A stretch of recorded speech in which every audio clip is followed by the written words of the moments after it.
Hi guys, in this video I'm going to talk about something essential in the topic of exchange rates for IB economics. Okay, I'm not going to focus too much in the contents. Rather, I would like to focus on some exam techniques. All right, okay. So, as we all know, exchange rates is part of the international economics, and which will be in your paper 2. And for paper 2, you have part A, part B, part C, and part D in one question. Okay, so when you look at the screen here, these are the 2 points that we always look at when we are focusing on the chapter of exchange rates. So when you are being asked a question about exchange rates for part D, which is your evaluation question, these are the 2 questions most likely shown in your exam. All right, so in order to master this chapter in terms of the written exam, you really need to know, okay, these 2 elements on the screen. Okay, all right. So once again, I'm not going to focus too much in the contents. So guys, please go ahead and try to understand, the elements shown on the screen here in order to get yourself ready for your essay writing. Okay, all right. So first of all, you need to focus on the pros and cons. Okay, the pros and cons of different exchange rate system. So that one is very important. Okay, so from time to time in your part D, you'll be asked, okay, would it be best to use a floating exchange rate or fixed exchange rate system? So you would like to show the examiners some advantages and disadvantages when you're using floating exchange rate system. And of course, you want to show them, hey, it may not be that good because of some drawbacks. So after that, you might want to counter the argument by showing them some advantages of fixed exchange rate systems. And again, you want to show some drawbacks of fixed exchange rate systems as well. Okay, all right. So very simple format for this evaluation element here. Okay, number 1. All right. So once you understand the pros and cons, you know how to elaborate different points, then you will be able to master this element. Okay, here. Okay, for number 1. All right. So let's move on to number 2. So number 2, that is getting more complicated. Okay, so I suggest you guys, when you are focusing on the element of number 2, how the changes in the exchange rates affect the economy, you better make yourself a mind map, okay, in order to get yourself a clear picture to show the relationships among a few different things. Okay, so these are the few different sub items that you need to know on the screen. Okay, so first of all, you need to understand when exchange rates are changing, your economic objectives, they will be changed as well. Okay, talking about your economic growth, talking about your unemployment, talking about your inflation, maybe talking about your government debt, and also maybe talking about your current account balance. They will be changed. So make sure you need to know when it is being appreciated or depreciated, how the economy will be changed. So that's 1. Okay, so that's 1. Yeah, focusing on economy. All right, yeah, economy, how exchange rates will change the economy. All right, and now you want to see what the government can do to change the exchange rates. All right, in order to affect the economy. You see the flow here? Okay, so now you are thinking, what policies should I use in order to change the exchange rates so that it can be affecting the economy? All right, so there should be a list of government policies that you can use, like fiscal policies, monetary policies, trade protection, and also using your foreign reserves. Okay, so many things that you can talk about. All right, you just need to make sure that for different policies, how they will affect the economy. All right. Well, but before how they will affect the economy, you need to know how the policies they will affect the exchange rate. Will they increase the exchange rate or will they decrease the exchange rate? Okay, all right. Yeah, so there are many variations here, many variables here. You need to get yourself a mind map in order to fully understand it in a bigger picture. All right, okay, clearly. There's something I want to address about the flow I just mentioned for item 2. When you look at the things in the bottom here, okay, we can see a more clear picture about government policies. So originally, we all know when we're using government policies, we are trying to achieve different economic objectives, and the flow will be more clear if we can interpret it this way. So government policies are affecting the economic objectives, and that's why it's also changing the exports and imports, and because of that reason, the exchange rates will be changed as well. So I would say government policies are affecting both economic objectives and exchange rates simultaneously.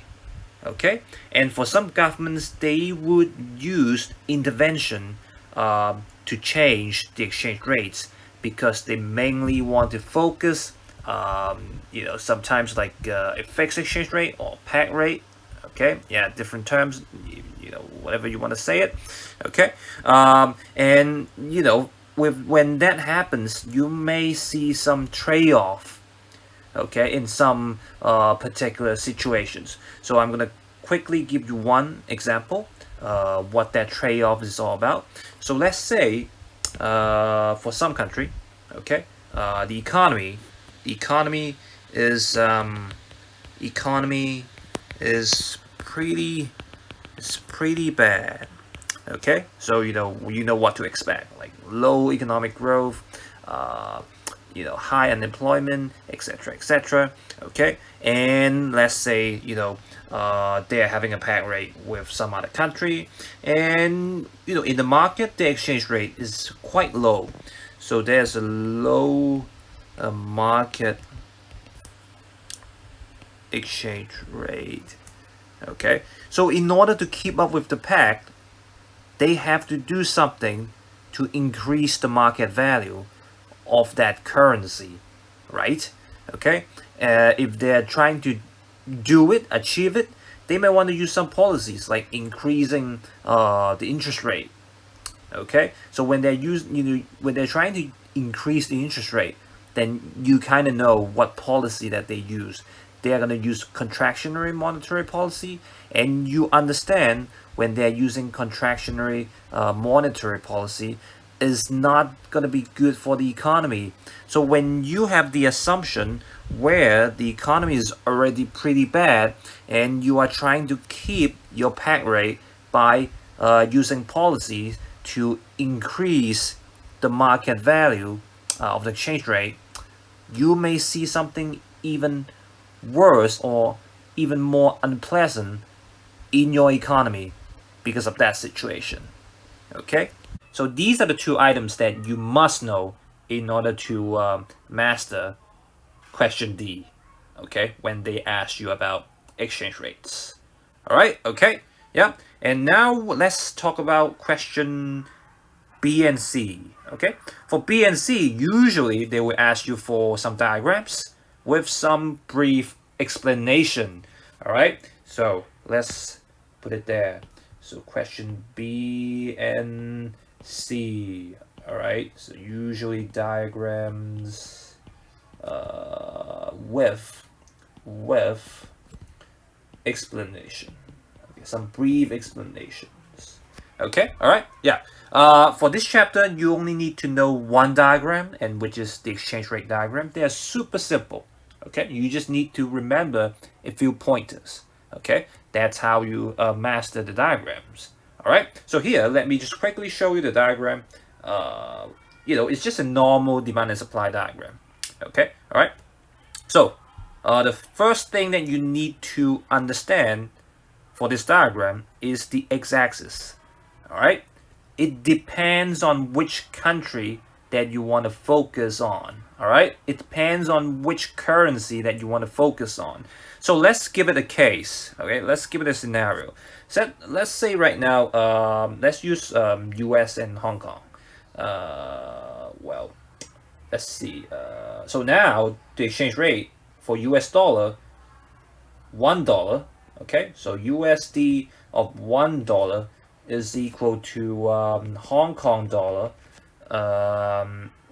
of 7.75. Okay, yeah, that's more realistic. Okay, all right. So if I'm trying to show the currency exchange rate for US dollar, so now I want to focus on the US. All right. So now you know for the x-axis, I just need to put US dollar here. Okay. So for the x-axis here, I'm going to put quantity of US dollar. Okay, because I want to focus on US dollar in this diagram. Okay, and that's why I put it that way. Okay, so after that, simply drawing the demand and supply curves. All right, like this. Done. All right, so now we would like to focus on the y-axis. So what we should write for the y-axis?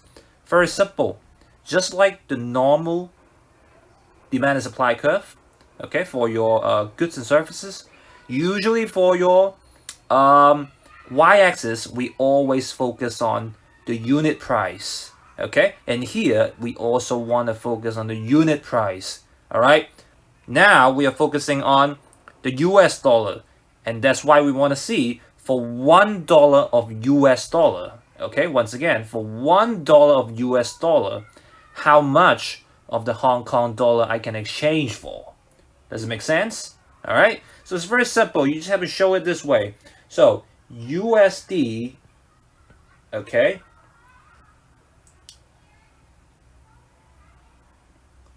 Well, you can say USD in terms of Hong Kong dollar. All right. Like this. Okay, because it's just showing you, hey, in terms of Hong Kong dollar, how much I can get if I, exchange $1 US. Okay, or you can just simply say, hey, Hong Kong dollar per $1 US. Okay, well, which is per US dollar. Okay, yeah, which is way more simple. Right, so here I think this one is way more understandable, right? So when you're looking at this, so $1 US, how much Hong Kong dollar we can exchange for? And based on the information here, well, we know, okay, right, when we're using $1 US, we can exchange it for 7.75 Hong Kong dollar. So that's where we are for the market exchange rate. All right, so here we can simply define it, right? For the price label, we can just write 7.75, all right? Because we don't have the quantity data here, so we would just say that's Q1, okay? All right. So from the diagram, you can really see what's going on in the US US exchange rate, okay? All right, right. When we are comparing to the Hong Kong dollars, okay? So if I'm the US citizen and I have $1 US, this is what I will get if I'm trying to make it into Hong Kong dollar. Okay, all right, so I will have 7.75 Hong Kong dollar if I'm trying to sell my $1 of US dollar, yeah, right, okay. But at the same time, you can also use the same scenario here to see what will happen to Hong Kong. Okay, so let's draw another diagram right here.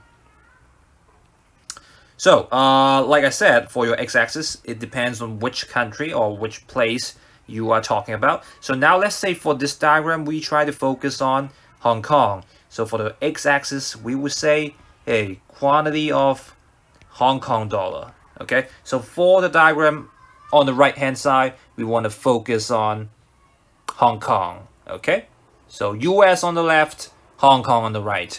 And at the same time, look, I'm just going to draw the same thing here. You have the demand curve, you have the supply curve. All right. So for the y-axis, so this time it's going to be a bit different.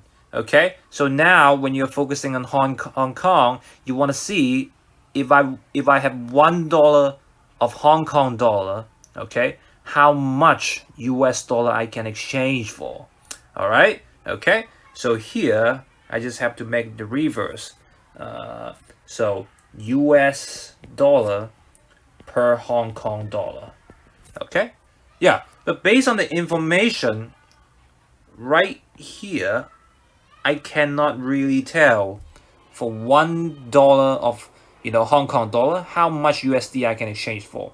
So I just need to make some very simple calculation. All right.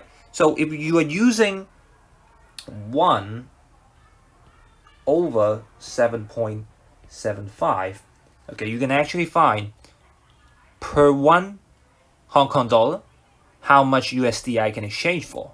Okay. So if you do the simple calculation, you should be able to get 0.13 2 DP. Yeah, I think so. Okay, yeah, right. Okay, so now we can just put it here because based on the calculation, we know if we have 1 Hong Kong dollar, we can exchange it for 0.13 US dollar. Okay, all right, using that 1 Hong Kong dollar.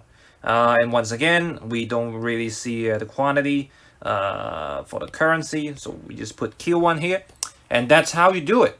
Okay, when you're comparing two currencies in two different countries, you can actually show it from a side-by-side presentation like this. Okay, so now it depends on which country that you want to focus on. Okay, so once again, on the left-hand side, that's US here. Okay, on the left-hand side, on the right-hand side is talking about Hong Kong. Okay, all right.